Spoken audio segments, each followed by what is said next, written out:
Signal seekers, this is your wake-up call. You've been hearing it in the noise, seeing it in the static. Are you receiving the frequency? Strange lights, lost places, forgotten stories. The signal has always been there. If you can hear this transmission, you're already part of the signal. Welcome to Backwoods Signal, broadcasting from the edge of reality. For decades, thousands of people have claimed to encounter something hairy, tall, bipedal, and even a little scary in the woods. Were they mistaken? Misidentifying? Lying? Or are they describing something that's real and unknown at this time? Tonight, we're going to sit down with Trenton from the North American Dogman Project, and we're going to discuss a little bit about what the project does, what they're about, and go into maybe a little bit about Dogman. So I just realized you're the Battle of Trenton. I love it. So Trenton, tell us a little bit about you, what you do, your background. I am Trenton Battle, and right now I'm the Kentucky representative for the North American Dogman Project. You can check us out at northamericandogmanproject.com. I've got a pretty extensive history of paranormal investigating. I've investigated with Hopkins County Paranormal Society here in Kentucky for several years, starting about 2013, and I have had a lifelong obsession with all things paranormal. You name it: UFOs, cryptids, alternate history, ancient mysteries, missing people, just anything. Mind, anything to do with the mind and being able to manipulate objects and read people's minds and things like anything that was considered alternative to science has always just intrigued me since I was a little kid. I've also been a musician. I tried to be a rock star twice. Didn't quite make it, but it was a good shot at it anyway. But yeah, and here I am. Wow. I can resonate with that a lot because there's a lot of how my path has gone over the years. So let me ask you this. What was the first thing that convinced you that Dogman reports deserved a little bit of attention at least? I'll be honest. I had heard the stories about Dogman, especially the old massacre in '82, and I'm from this area. It's I grew up in Hopkins County, which is only about 30-40 minutes from Land Between the Lakes. And I'd heard the stories through all my life, but since I was a teenager, I have hiked and kayaked, fished, you name it, in Land Between the Lakes, and never even batted an eye or thought anything about it.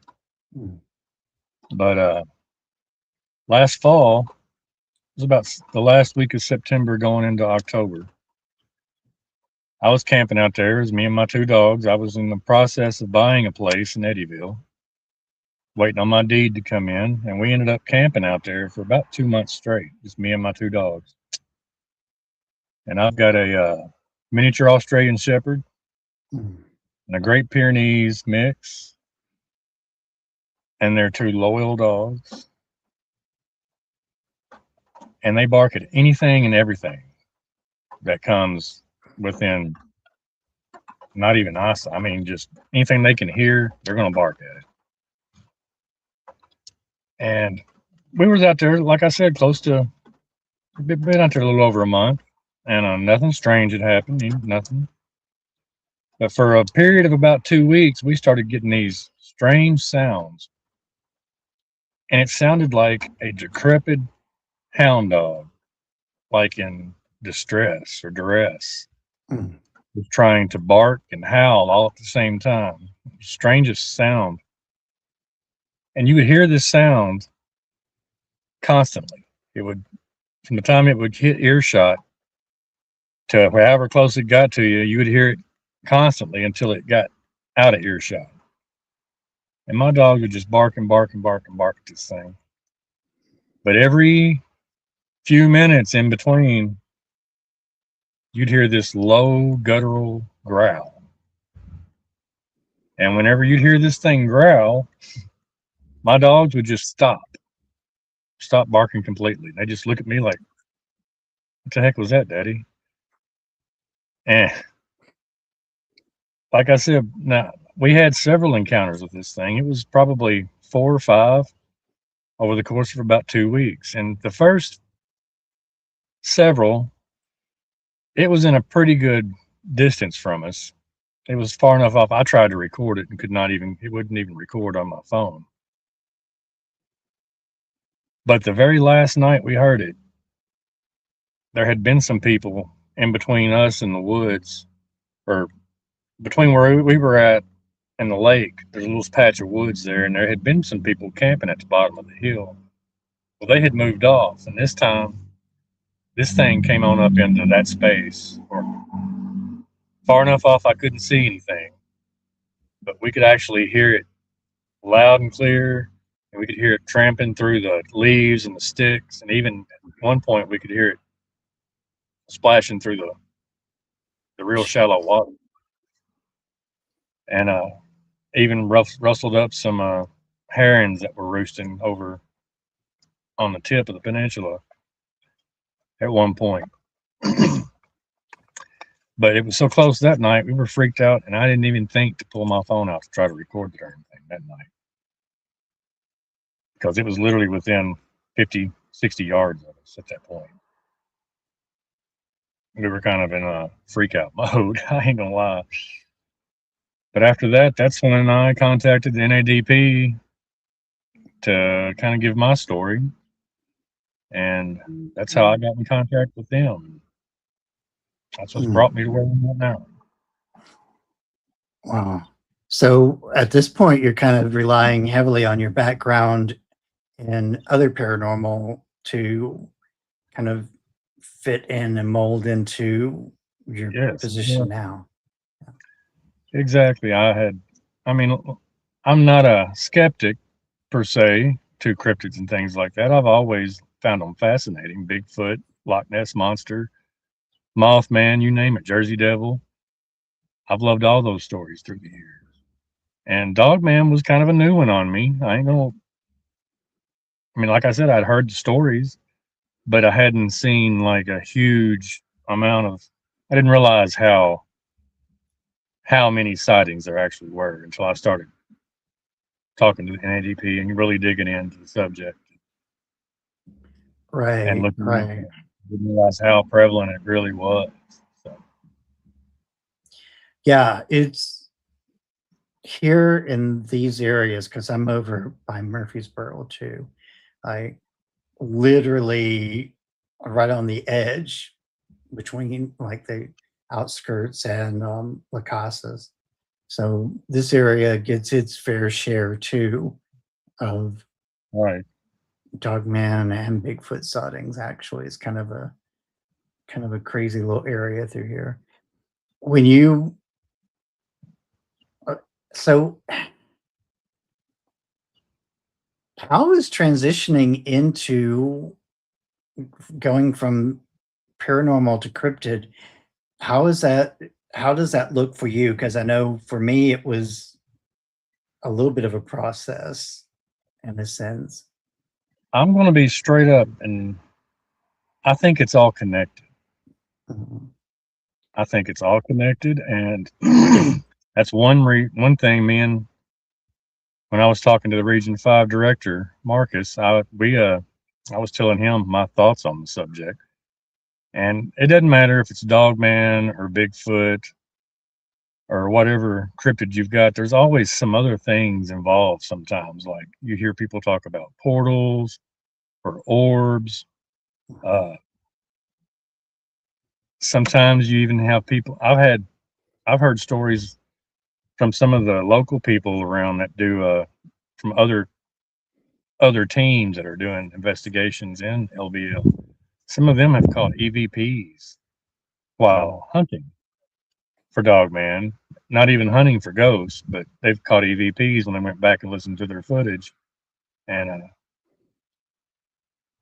of course, you hear throughout history, you hear different things with Bigfoot and UFOs, of course. I just think it's all connected. And what I brought to the team was I wanted to kind of build a bridge between the paranormal community and the cryptid community. And I think we should actually have a team that has different people from different aspects of the paranormal community. That way you've got people from that just hunt cryptids. You've got people that maybe are hunting UFOs, people that are researching ghosts, people that are researching mind phenomena. I'd like to have Native American shaman involved. I'd like to have people that are biblical involved. I think it's all got something to do with each other, and we need to like connect the dots to say. Right. That's one of the things that like building a network like that is one of the things that I've thought would be very beneficial in the long run for a lot of reasons. I mean, where you're at is a good example of an area where you've had a lot of different things happen over time. I mean, without people realizing it, one of the most important events in UFO history happened in Hopkinsville. Oh yeah, literally is the case that started the whole phrase "little green men." exactly. The goblins. Yeah, and so with that, you know, and I'm sure you probably have quite a bit of local insight into that story as well. I've been out to the property several times. Oh wow! They had for several years. They had a little festival out there for the Kelly Green Men, and I've been to that festival a couple of times. They'd actually bring out a big UFO and park it right in the big parking lot. Have little rides around it and different contests and things like that. And it's literally just 3-4 miles outside of Hopkinsville, Kentucky. And of course, if anybody familiar with Hopkinsville knows that's the hometown for the sleeping prophet, Edgar Casey. So Oh yeah, yeah. It's an area that's got quite a big history behind it. And I will say they are having a Kelly, they're calling it the Hopkinsville Goblin Fest, based on the Kelly story. And I believe that's coming up in September, if I'm not mistaken, August or September. Anybody's interested in going to that. So. Check and see exactly if I can find that. And then the Hopkinsville Museum, they've got some pretty cool section. It's kind of sectioned out. It's almost a paranormal museum if you get right down to it, because they've got the Edgar Casey section there, the goblin section, and then they've got where all the blackbirds died back several years ago and just fell to the ground. Yeah. The Goblin Con for this year is Saturday, August the 22nd. It starts at 10 a.m. and it goes through Sunday, the 23rd. You can actually find that on their website online. If you type in Goblin Con there. Interestingly enough, I work with and know one of Casey's descendants. Really? Yeah. didn't even occur to me to even think about it at first. The guy's last name is Casey, and I knew he was from the Kentucky area, but it just went right over my head. And then one day he goes, "Do you know who Edgar Casey is?" And I know you. I had my tape measure in my hand because where we work at, we have to do a lot of measuring throughout the night. And I literally dropped my tape measure. I was so like, you're that guy, are you? And then I pulled up a picture of him put right next to this guy, and they look so much alike. I was like, I can't even believe I never caught this. But yeah, he's so I have a little bit of connection with the Casey family in that sense. But it's I was actually a part of the ARE for a little while back in my younger years, back in my 20s. he was very influential with a lot of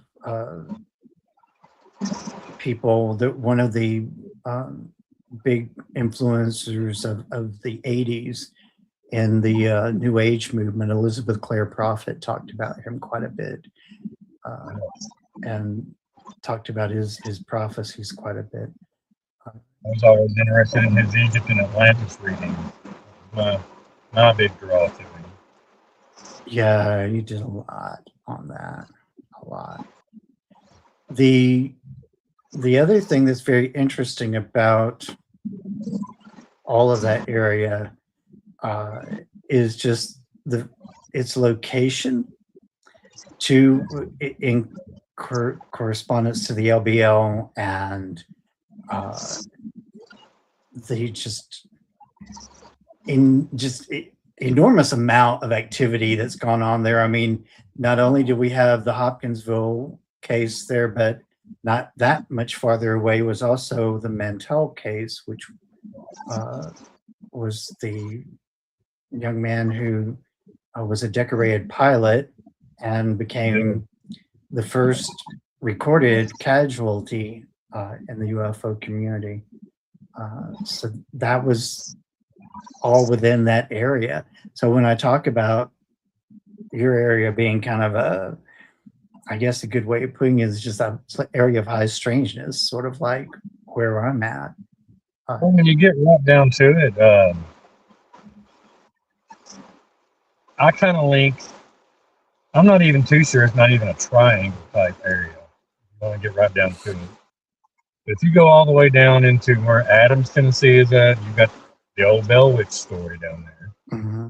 That's only half hour from Hopkinsville, just outside of Clarksville and Adams. And then coming back toward Kentucky, you've got several battlefields. You've got Fort Jackson and Fort Donelson right there next to each other. One on each lake, basically. It used to be the Tennessee River and the Cumberland River, Kentucky and Barkley Lakes now. Got all the Civil War history there. And that right there at Fort Donelson, that starts just a couple miles south of the trace going into Land Between the Lakes. Right. Because when they built the dams, they flooded the cities, or what was left of the towns at the time, and flooded Lord knows how many graveyards that water covered. Yeah. There's a ton of graveyards just in Land Between the Lakes itself. Then as you come up Land Between the Lakes and come out right at Grand Rivers area, it's not too far from the Illinois border. Illinois and Missouri are probably not even 20 minutes away at that point. And then you get over in just a little to the west, you've got Cave and Rock, Illinois. You've got some of the old stories of the old Satan's ferrymen robbing the people as they cross the river. You've got the first, the Hart brothers, the first serial killers. They were part of that area. They were actually, one of them was beheaded in Kentucky, just not too far from where I grew up in Hopkins County, over in Muhlenberg County. Wow. And they caught up with him, but they hung out at the Cave and Rock in Illinois for a while. They actually got run off because they were too gruesome for the pirates. So then there's a family that ran an old inn right there just as you cross the river, and they were known for taking in the people that crossed the ferry and then murdering them and robbing them blind and burying them out in the woods. And then we have the old famous slave house outside of Harrodsburg. And I actually got to tour that house when I was 10 years old. Whoa. It's part of the old Underground Railroad. They were actually finding and claiming to rescue slaves leaving the South. But what they were doing were basically reselling them. They were taking them, putting them in chains. And if I'm not mistaken, the story goes they had a stud they kept in the attic. I can't remember his name, but he would impregnate all the women that they would catch.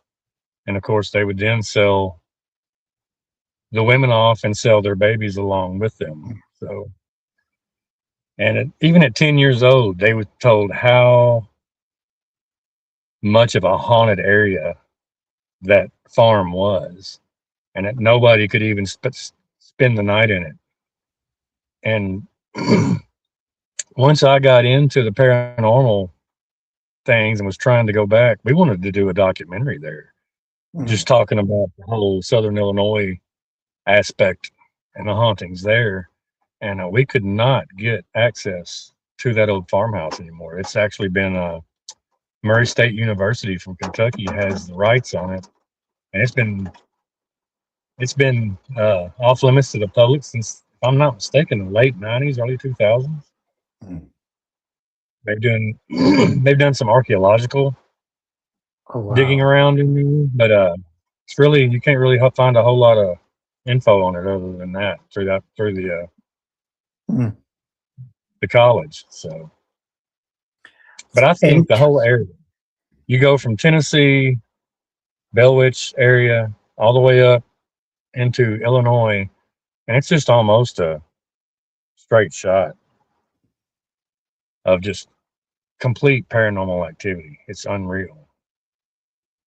And you was talking about the pilot that chased the UFO. That was just outside of Bowling Green too. And if you're coming back toward Hopkinsville from that area, you're going to go through some towns where Jesse James robbed some banks. They've still got bullet holes in the walls from where he robbed the banks and things like that. And you've got the monument out there to the Jackson Monument. And it's basically looks like the Washington Monument. It's a smaller version of it. It's just a big obelisk out in the middle of Kentucky. We've got our own obelisk out there. So it's a very strange area altogether, indeed. Yeah, that's one of the things I've noticed about, I mean, I was born in Illinois, so there's quite a bit of stuff about that whole area. Like one of the most well-documented cases of possession in the country was in a place called Waseca, Illinois. There was a book written about it called The Waseca Wonder, which is pretty interesting. And then, of course, you get into Decatur, Illinois, and some of those places going farther north. Ringling Brothers. You've got Little Egypt too, with Cairo or Cairo. They call it Cairo here, and a lot of the state parks in that area have a lot of things that are named after Egyptian places. Very, very interesting. Yeah, it is. Yeah, they've got Cairo. Oh gosh, I'm not going to remember. Karnak, if I'm not mistaken, is in that area too. I think so. I know several of the state parks and like the Garden of the Gods area has got some things named after Egyptian relics and things like that too. Right. There's several places around in there that all kind of, I don't know. That area has a weird vibe to it all the way around too.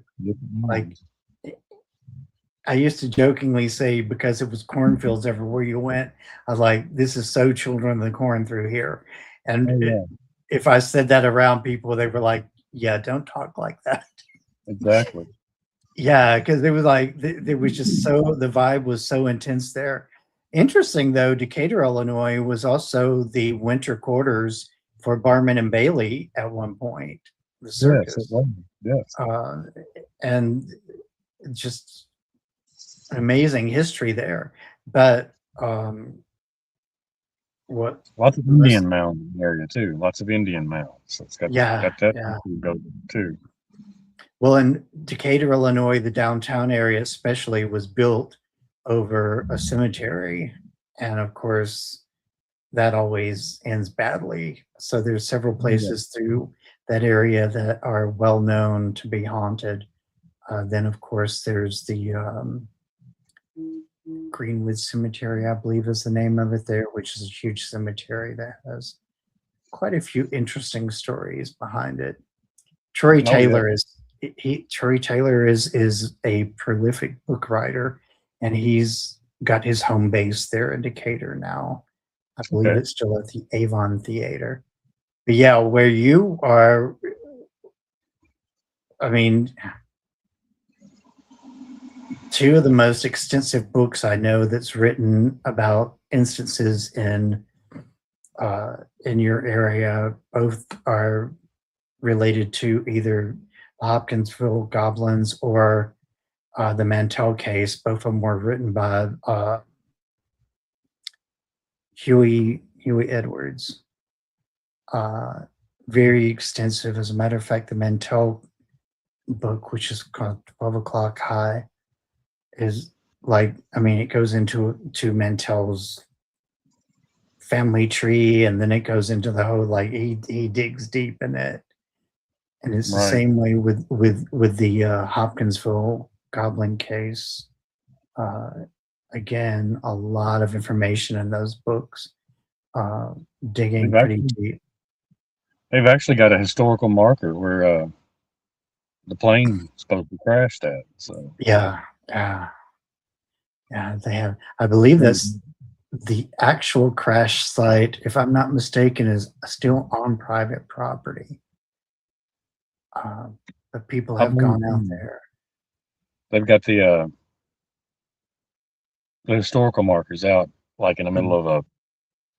of a strip mall type area Oh outside of Bowling. wow, wow. Bowling Green in itself is a very interesting area because, like, you get right in town there, and there's literally a cave that people Yeah, tour, like right there. Yeah, right there in I've town. done, I've done the boat tour down there before, so it's pretty Wow. neat actually. Yeah, it's like you go to Bowling Green, it's definitely a totally different vibe. Uh, Lost River Cave, and of course, if you go kind of a little further east and north, you've got Mammoth Cave area, and good lord, there's all kinds of caves in that area. I've toured every cave in that area throughout the years, right. and it's freaking just amazing out there. Isn't Mammoth Cave still quite like they still haven't ever really mapped out that whole cave system there? So they say there's over 400 miles of passageway, and what gets me is there's so many caves around it. I mean, and I'm talking within like 5-10 minute drives from the main entrance to Mammoth Cave that are not connected to it, supposedly. Of course, back in the day, they had the cave wars where they were fighting each other and over whose cave was the best and to get the most traffic to their cave and things like that. But nowadays, it's as long as you can keep your cave separate from Mammoth Cave, you're good. But if Mammoth Cave ever walks into your cave, they can seize it Mm, as a for the national park and shut you right down. wow. So, Now that park is also known as kind of a cryptid hotbed. It is.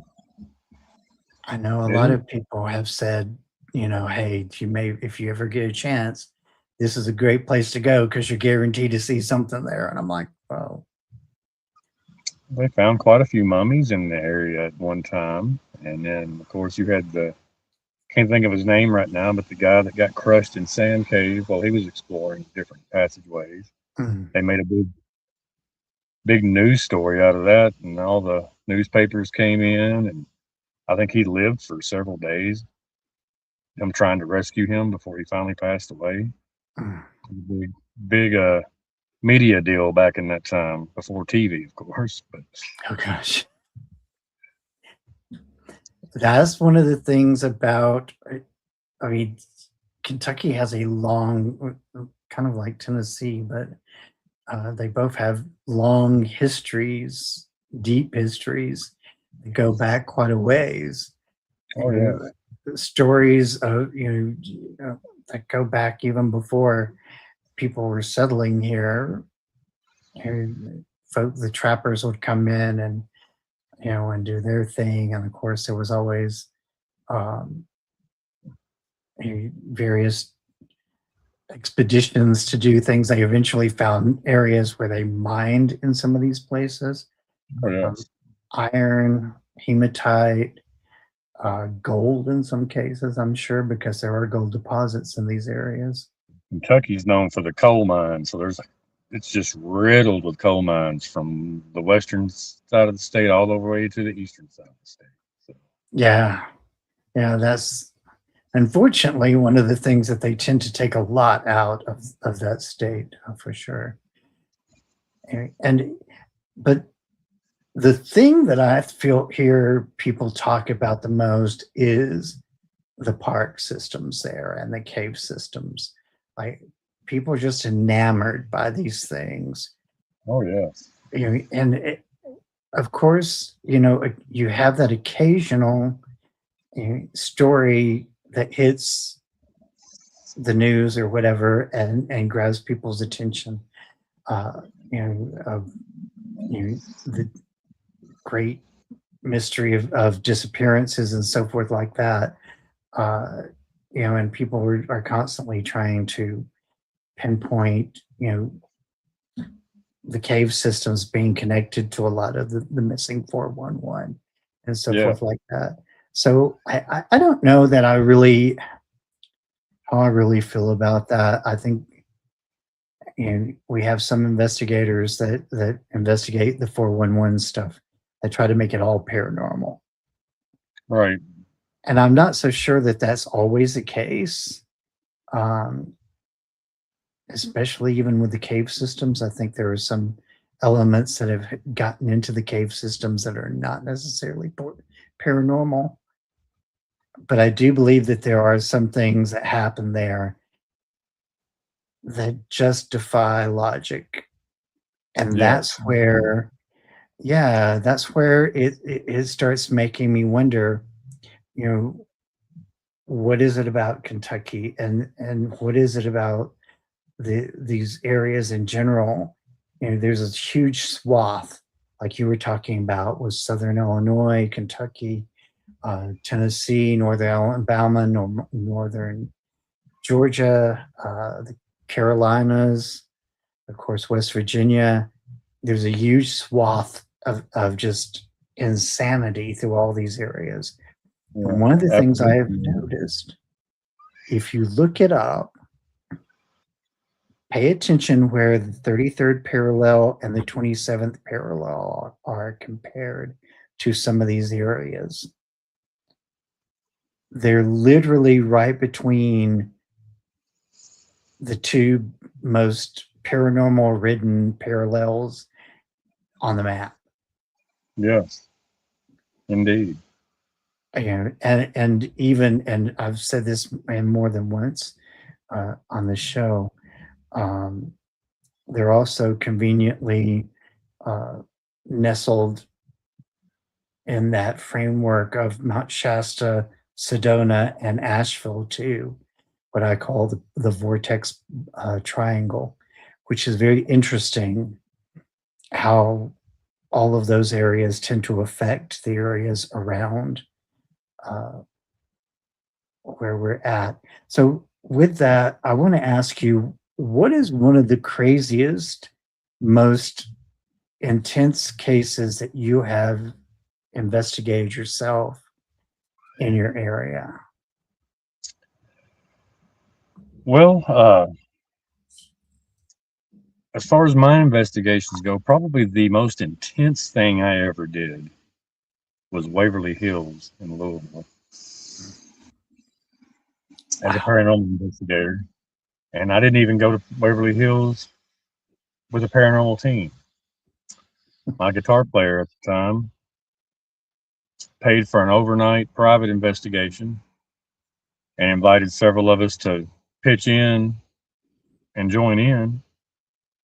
And I ended up being 13 of us that had Waverly Hills all to ourselves for the entire night. And so, it was a bucket list opportunity, period. So I took them up on it. And I didn't have any paranormal equipment with me. All I had was Oh, my wow. cell phone. And when you first get there, they take you on a tour and show you all the hot spots and where all the stories come from and all that. The person that was with me when we got done with the tour, I told us the first thing we're going to do is go everywhere they didn't take us. Mm. So we went to the floors there wasn't any big stories on and things like that, and just running through if I don't know how familiar you are with Waverly Hills, but it's on one side it's open air, and then you've got a hallway, and then you've got rooms on the other side of the hallway. And then there's intermittent stairwells in between every few corridors or so. And the way it works, you get from like 8 o'clock at night to like 4 in the morning to just wander the place all on your own. So we're wandering through. It's like 8:30, 9 o'clock, and we're just kind of weaving in and out of the outdoor corridors back into the rooms. And just as we was passing one of the stairwells, we could hear like several people running up the stairs. I told my partner, I said, let's go see who it is and maybe see if they saw anything or whatever. We weren't, but just maybe 20, 30 feet from the next stairwell that we heard the noise coming from. Oh, jeez. We get over there, we shine the light down, shine the light up, said, hey, who's down there? Not a soul answered us back. Okay. So that was our first little indicator. And around, I guess, 10:30 at night, they order pizza for everybody, and you go back to the gift shop, and everybody kind of congregates in there and eats your pizza and drinks and whatnot. And I told my partner then, I said, look, we're going to eat real fast, and we're going to go straight to the death tunnel. That's the Oh, tunnel jeez. where the body chute tunnel, or whatever you want to call it. But where they would take the dead bodies through the chute underground down to the train tracks and load them up down there. One of the biggest hot spots on the whole facility. I wanted to get there and do it by ourselves. Well, we get over to the tunnel, and we're headed down, and I guess we're probably maybe halfway down to the bottom. And just out of the blue, it sounds like a stampede of horses just Oh, jeez. are taking off and just running right over top of our heads. And it wasn't that you could just hear it, you could feel it. Feel the ceiling. And wigged us out. I ain't gonna lie, it wigged us out pretty good. But when we got done, we went all the way down to the bottom and came back, and we went back and told I can't think of the lady's name that owns the Waverly Hills. She's pretty famous. She's been on all those paranormal shows. But I told them about it, and they said they had never heard of an experience like that before. That was a brand new one on them. Wow. And that was probably my most intense paranormal moment that I've ever been through. And even after that, we was going through the corridors, and when it gets close to 2 or 3 o'clock in the morning, you start seeing little shadows kind of peeking out from behind the doorways and things walking down the halls. None of that weirded me out, nothing like the stampede did, because you could actually feel the walls and the ceiling around you shaking as it was going up here. Wow. And it's not like you're in the middle of nowhere. You're not too far from downtown Louisville at this point. So you're in pretty much the city area. You're on the outskirts, but still. It's not like you're in farmland or anything like that. So even for a stampede of deer, I don't think it would be that prevalent in that type of area. So Right. It would be interesting to see what historical connection there could be to that experience, because I'm gonna guess probably Civil War era, maybe even Native American era. right, yeah, that it would definitely be interesting to see what, because there's got to be some significance. I mean, that's just too literally off the wall. Like, I've never heard anybody mention anything like that. Yeah. So, as far as like experiencing like the audio and Yeah. and the vibration from something like that, in like as a stampede of all things. That's what's to me is very interesting, is like, now I want to know, was that part of part, like you said, the Civil War, was that part of a major battle there, in that one area? Or could it be something to do with the natives? Right. Was that one of those areas that was kind of, a sacred passage or something, or maybe a battle took place there between tribes? It just makes me wonder what the historical significance is, because there's got to be something connecting that. One thing, this I know one of the bridges outside of Louisville was built using stones from one of the old stone forts. And then there's an island just off of the Indiana side on the Ohio River where they brought these. It's near Falls of the Rough area where the state park's at. There's an island on the Indiana side that is said to be a battleground, basically was a cemetery where the Native Americans killed all the giants. Oh, jeez. And I've always wondered if that might have had something to do with that area. So, yeah, when we think about the sound of a stampede, we think about horses, but what if that stampede was giants? well, that's a possibility. It's a very big possibility. I mean, Wow. stranger things have happened. So, For real. That's one of the things I've noticed about, like, every time I hear somebody's experience here, it seems like they just get stranger and stranger all the time. And I'm like, wow, you guys, like, I always assumed, for the longest time, that, the areas that were really big on these sorts of things were, the typical areas that we all knew about. I mean, for years, people have known that Decatur was a very big, Decatur, Illinois was a really big paranormal spot. Alton, Illinois was always considered like one of those things. You get Huntsville, Alabama area, that's just crazy. I mean, North Alabama is just crazy. It's like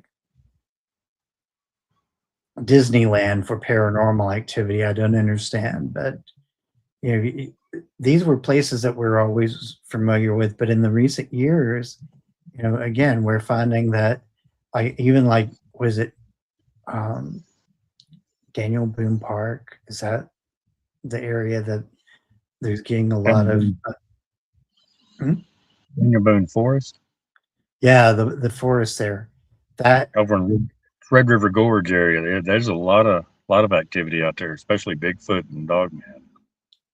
Yeah, I've seen castings from researchers out there of wolf print type things So that just, it was too big.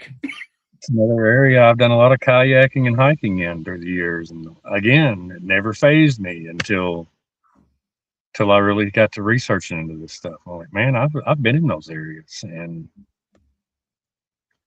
not that I Right. actually witnessed a whole lot of things, but I mean, I was in those areas, and so a lot of times, I mean, you feel things. You feel like somebody's watching you, or kind of get the hair stands up on your neck once in a while. But if you're not really paying attention, you just kind of brush it off and go on. And looking back in hindsight, I'm thinking, I wish I'd have really paid more attention and been more in tune with what I was experiencing at the time.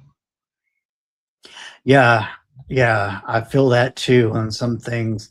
And then there are other times, because I've gone in and out of research since I was like in my teens. Researching, actually, I was doing that long before then, but I really started getting involved with things when I was like 15, 16 years old, and then it just kind of escalated. But over the years, I've kind of gone back and forth, and I don't know about your experiences, but I've learned the hard way sometimes to back away from it for a while, Yes. because it gets to be a lot. Like you start opening doors, and I'm sure you've had those experiences too, where Absolutely. the stuff just gets too intense after a while, and you're like, okay, we need to clear this for a minute. Let's call in and let's do some sage and some prayers and A just few days chill of for a bit. fasting. Yeah, Right. yeah. A few really hot showers gets this stuff off me. Yeah. Yes. I think that's one of the things, being an investigator, and it's become so overwhelmingly popular now for people to want to investigate and be involved with the paranormal. What are some things that you would say to somebody who was really trying to start out, and they really didn't have a clue what to do to start with? What would be some advice that you would give those people?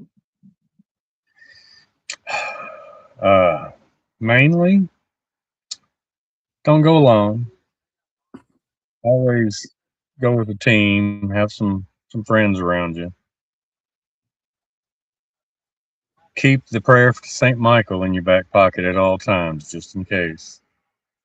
And if you're going out in the woods and you're hunting cryptids, make sure you got your bear spray. And if you like to carry, and make sure you got yourself protected. Now on that, keep an open mind. Go out there to debunk everything.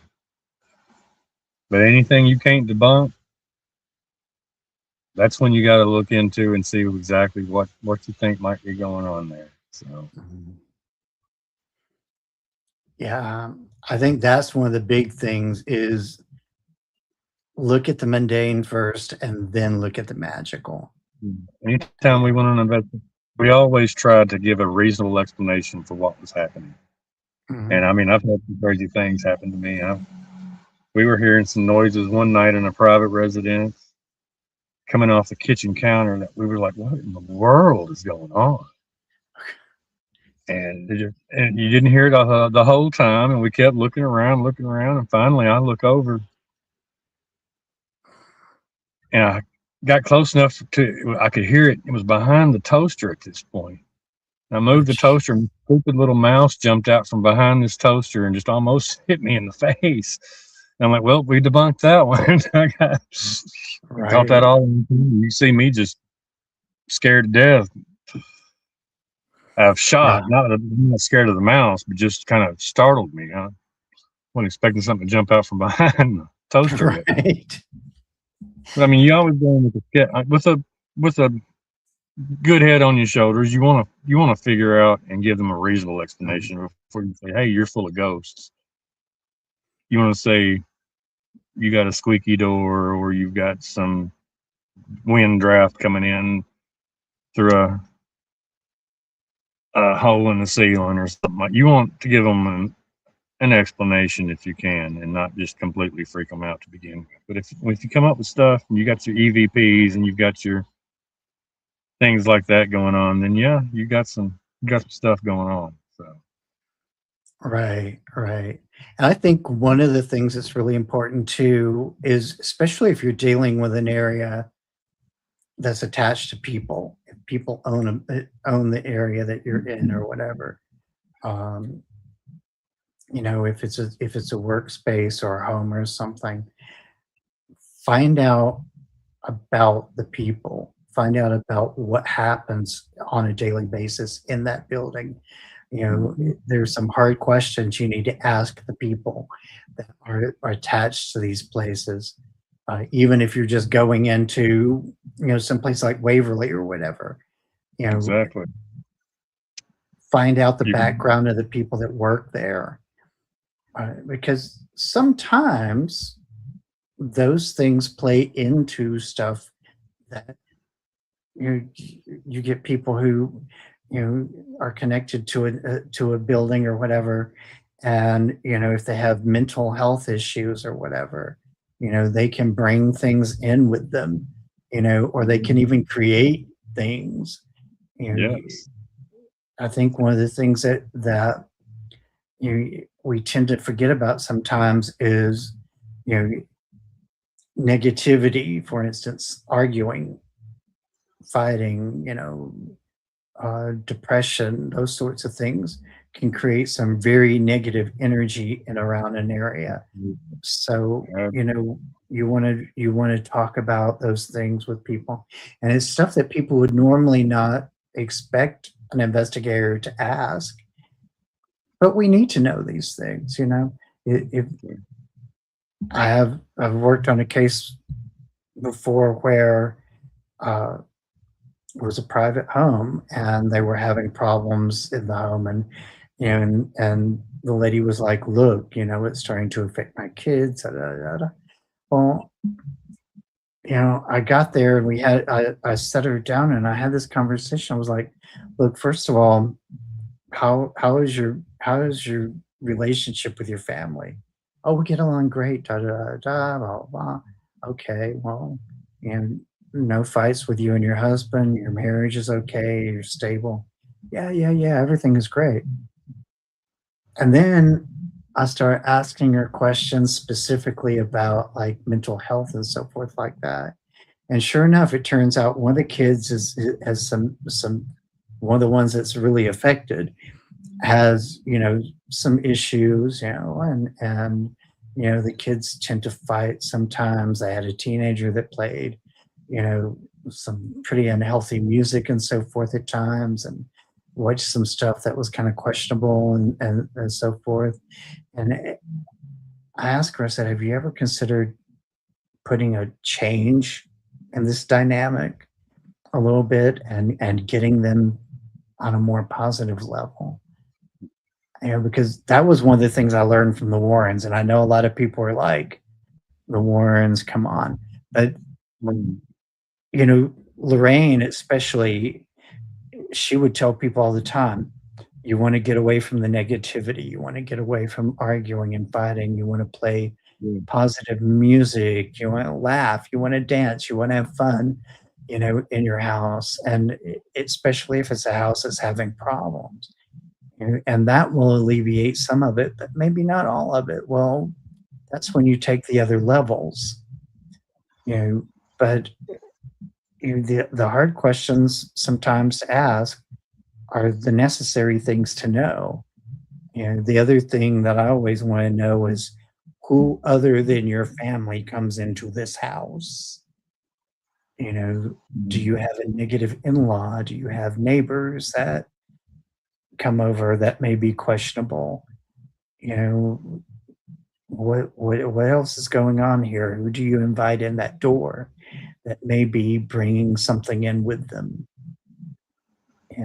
So these are all things that we have to think about when it comes to investigating the paranormal part of it. And I've seen people that had attachments. Some had attachments since they were children, and they don't disclose that to you right off the bat. Right. And then once you start questioning them and find out that they've actually had this attachment for 30, 40, 50 years at some point, and they're looking for answers, but one of the things they really don't want you to do is get rid of that attachment. Oh yeah. They're not looking to get rid of it. They just want to know more about it, and that's maybe sometimes. I mean, I think they may be looking for some notoriety out of it or something like that. But I've seen people who they wanted to keep their attachment. They didn't want nothing to do with getting rid of it. Oh yeah. Yeah. No matter how much trouble it was causing. Right. Well, and one of the most controversial topics in the paranormal community is about crossing over things too. Yeah. The whole terminology crossing over can create argument before it's over with. Oh yeah. Yeah. Some people are like, well, and if it's a commercial building, like Waverly will tell you, we don't want crossover rituals going on here and so forth. Mm-hmm. And I mean, I guess rightfully so, because that's how they're making their money. So Yeah. of course they want to keep all their little demons. Sorry, I just find it kind of amusing in a way, but on the other hand, it's not. It's got its own creepy side to it too. So. Yeah, just a little bit. So let me ask you this, and we're kind of going to start wrapping up the night here, but I want to ask you, what are your plans as far as the North American Dogman Project goes? Are you at a place where you see moving forward what your 5-year plan is yet? Yeah, we're looking to expand right now. We've got people in several states throughout the country. Most, matter of fact, we at least have some investigators that are, even if they're not in the state, they're close enough where they take over the investigations there. We've got a pretty widespread team, and we are always looking for new members. So if anybody has an interest and wants to join the hunt, log on to NorthAmericanDogmanProject.com. And there's an area there where you can put an application in, and somebody will contact you back and get the ball rolling for you. And I mean, we do some vetting and things like that and make sure you're what we're looking for. And but yeah, if you want to join the hunt, come aboard. We're needing people in several states. We've just added a few new states. I think North Carolina, Georgia, if I'm not mistaken. We just added a new state rep in Georgia. But all these states, even if they have a state rep, they're looking for people to join the team as well. So we need investigators throughout the states. We're about to start an online podcast for the NADP. I think we're going to have a newsletter coming out soon. NADP has been around a while, and they've done some amazing investigations. You just go to the website and check some of that out. You can look up Jody Cook, the founder of the NADP. He's got some fascinating stories on podcasts out there that would just blow. Some of them just blow your mind. He's done through the years. He's been a UFO investigator and a Bigfoot investigator and paranormal investigator as well. So he's run the gamut of it all. And I think that's part of what makes it a great team to join. You've got people from different facets of the paranormal world, and we're not trying to be cliques and keep everything separated. We're wanting to build bridges and try to find out what's really going on, because like I said earlier, it's all connected in one way or another. The things that are going on, you don't have the portals and the orbs and the dogman, just like back in, what was it March or May, when we had the flap in Ohio with the Bigfoot and the meteorite, and Yeah. All that, I mean, there's always not. I'm not going to say there always is, but there's so many occasions that I have seen other paranormal phenomena involved when we're doing a cryptid investigation. Right. Right. Yeah, I think the very first thing that really caught my eye, and I had to be, God, I had to be like 10, 11 years old when I saw this on television for the first time. Stories about UFO sightings connected with Bigfoot sightings. And of course, Yes. back then, you know, we really hadn't even started talking about what that connection could be. We were still trying Right. to figure it out, you know, and so I was just a kid then. Like I said, I wasn't even like in high school yet. And I remember thinking, are they trying to tell me that some hairy ape is driving a UFO around the skies? Right. You know, I mean, you know, when you're 10, 11 years old, you know, getting flashbacks of Zero and Cornelius from Planet of the Apes, you know, coming out of a spacecraft, it's kind of like, oh, wait a minute, I've seen this on TV before. Now let me say this: the last, I don't know, 6 months. Like I said, we had that Bigfoot flap with the meteorite. But Mhm. just before that, up until now, and if you especially look at the New York Post and the Daily Mail, Mhm. some of the headlines that come out of those two newspapers, I'm talking, they've done the Bigfoot flap articles. They're doing the UFO alien disclosure articles. They're doing finding Noah's Ark. The Noah's Ark scans they claim to found exactly where Noah's Ark was. We've got new evidence for the Ark of the Covenant coming out. So you've got paranormal, biblical, cryptid, UFOs, everything. And it's in our headlines now. It's no longer considered faux pas paranormal. It's right in our face anymore. You've got the Department of War disclosing all these UFOs in the last few days, and they're talking about portals and wormholes now, directed energy weapons. So the time we live in right now is off the charts compared to what it was 10, Really 15 is. years ago. Yeah, it really is. It really is.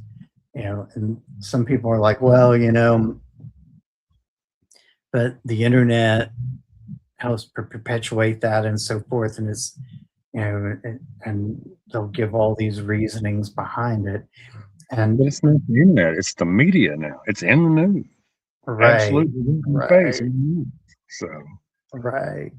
And that's the thing of it. Now it's becoming, you know, and I mean, some people question the Daily Mail and so forth like that. And I get that because honestly, at first, I was kind of like, they come up with some really crazy stuff. Are they really that legitimate? I'm just But going to speak. I don't trust any mainstream media news at all. But right, why now? Why all of a sudden? And why all at once? right, right. It is very interesting that all these things, you know, and the push for the Ethiopian Bible, Yeah. that's one of the things that I find very interesting too. Is like All these we're congressmen, Book of Enoch and the Watchers. yeah, it's That's why I say definitely it's very all connected. It's all connected. But you got to use some discernment and really dig deep and do some research and let's see what really is going on. And I'm not saying it's what they're telling us in the news. I'm not saying that at all. I'm just saying it's out there and it's in our face. And why now? All of a sudden, we right, wanted this disclosure. We've been begging for disclosure for years, but now that it's in our face and there's so much of it, it's like okay, ghosts are real, aliens are real, Bigfoot's real, and nobody even cares right now. Yeah, yeah. Or they're so skeptical because of AI and other things, Yeah, you know, exactly. that they're just kind of like, okay, it's like I, I went through the video files from the fourth drop last Yeah. night. I I got to tell you, I went to two different sources. I went to the War Department, and I went to one other source that has an archive of some of those videos. And I forget what the name of the source is that I went to right now. It's actually, the link was on the Department of War site, um, but they have the listings on there of what has been determined to be un, unknowns and what they've ruled as other things. And a lot of Right. times, some of the videos that were really obviously kind of a natural phenomena, sometime or a man-made phenomena. One or two of them were flocks of birds, and the other more common thing is balloons. They're finding a lot of some of those videos, quite a few of them, were unidentified aerial phenomena until they really started looking at it, and they were like, "Oh, wait a minute, that's a balloon. Never mind." Right. But there are things in those files that defy the logic. But I do believe that even some of those, the majority of those, are ours still. I found it interesting with the I think it was around 1947 the files they dropped on this in this letter, talking about the green uh streaking through the sky, the green comets streaking through the sky near the nuclear bases. Yeah, Thought that was interesting. And of course, just a few weeks ago, we had MK Ultra in Congress. So yeah, there is that too. And of course, one of my big focuses right now is uh, against everybody's warnings, because everybody's telling me don't mess with this, but I can't help it. I'm kind of drawn to this. The Oak Ridge facility, that whole area. And of course, in the first release of the UFO files, Oak Ridge was mentioned, at least in a couple of documents in that one. Concerns. actually, Yeah. I lived down in Farragut, just outside of there for a while, just outside of between Knoxville and Oak Ridge there. Oh yeah, yeah. I stay I in lived Farragut. there. As a matter of fact, I'm there for the next few weeks. Okay. I lived there for a little over a year at one point. And I do have a cousin that works at Oak Ridge, and he won't say nothing about it hardly. Are you familiar with John Hendricks, No, the prophet of Oak Ridge? that's a new one on me. I'll have to look that up. Yeah. Oak Ridge was actually prophesied prior to 1915. Okay.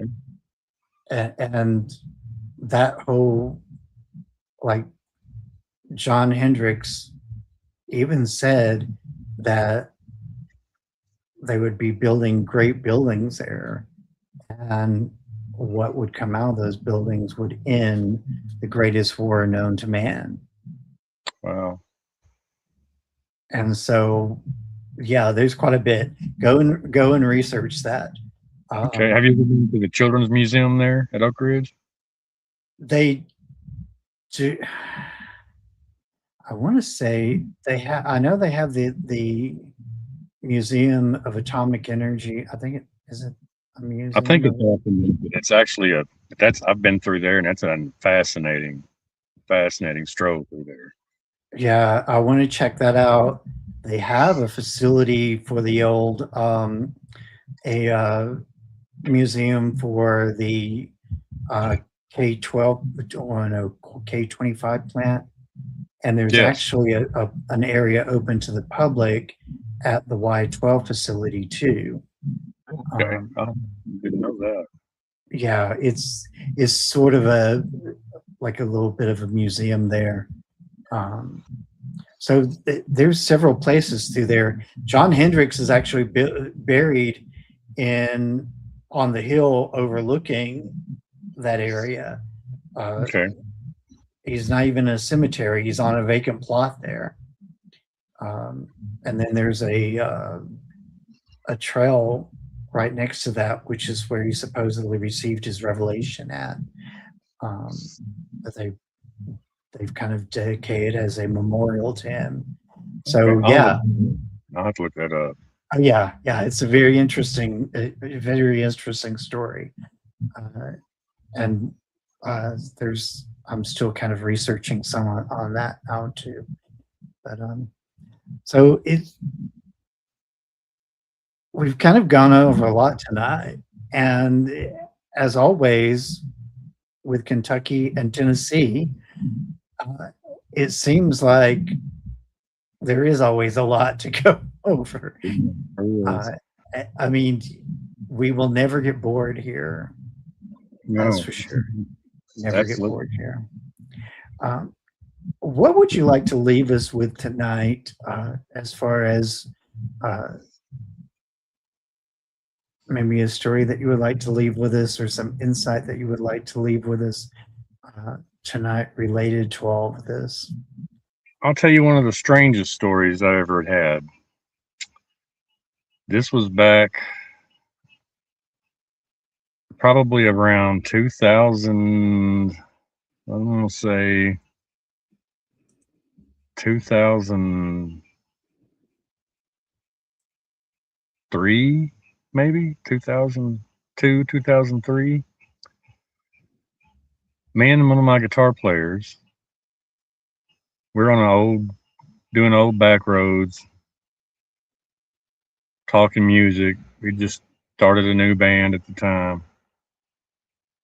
And there's this old road just outside of Hopkins County, Kentucky, called Log Cabin Road. And it had a few ghost stories about it. And then the only thing on the road really was this old log cabin that was at this time it wasn't in too bad a shape. Today it's actually pretty much pieces are still there, but it's really dilapidated now. Back then it was kind of still in a pretty decent looking fashion. And we were doing the back roads and talking music, like I said, and this was on, technically it would have been Easter, because it would have been 2 or 3 o'clock in the morning going into Easter Sunday that year. And at that time, we were coming up on the log cabin and we could see somebody walking across the road. Now, this person had a gait that was just kind of weird, the way it was walking. We had a buddy in town, and we always called him Rodeo, but he had a gait like that. I think one of his legs was shorter than the other. And cool guy, we loved him to death, but he couldn't walk right.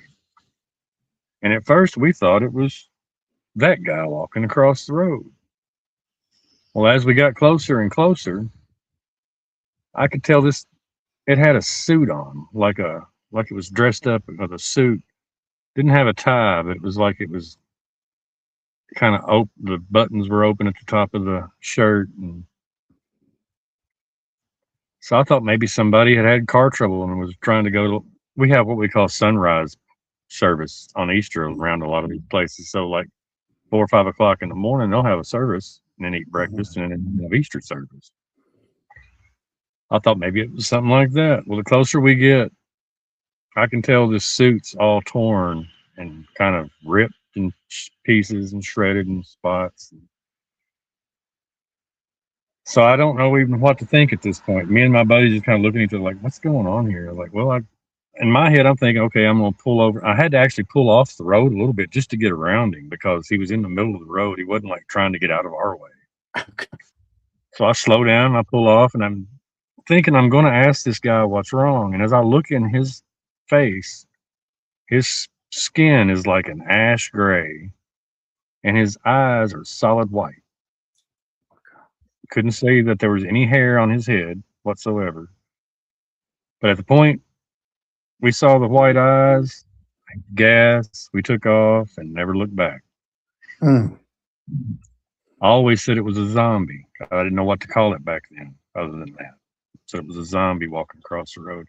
And I've even went back several Easters throughout the years to try to replicate this and have not been able to.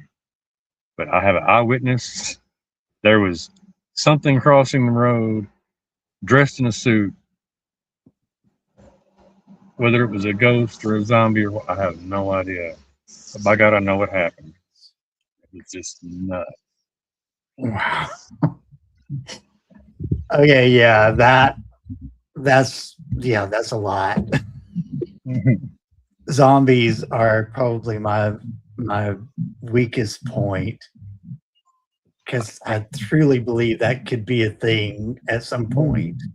Some point, possibility, yes. Yeah. Wow. That's an intense one to leave us on tonight. Well, Trenton, I thank you very much for showing up tonight for us and giving us this just incredible night. We covered so many different things. But Thanks for having me. I appreciate that. But and I saw parts. I actually saw all your interview with Tom a while ago. It's been a minute though. It's been a few minutes since I saw that. I was like, this is somebody I need to get on here, and I'm glad I did, because you have, you touch all the bases in your journey along the way. And I think that's very important. I think you're right when you say that somehow all of this is connected together. It is. I do believe it is. Definitely so. Definitely so. I appreciate you coming on, and I hope that you have a good weekend. Thank you, sir. Hope you do too. Thank you. The woods keeps its secrets, but every story leaves a signal. Until our next transmission, stay curious, stay skeptical, and keep searching. Signal seekers, this is your wake-up call. You've been hearing it in the noise, seeing it in the static. Are you receiving the frequency? Strange lights, lost places, forgotten stories. The signal has always been there. If you can hear this transmission, you're already part of the signal. Welcome to Backwoods Signal, broadcasting from the edge of reality.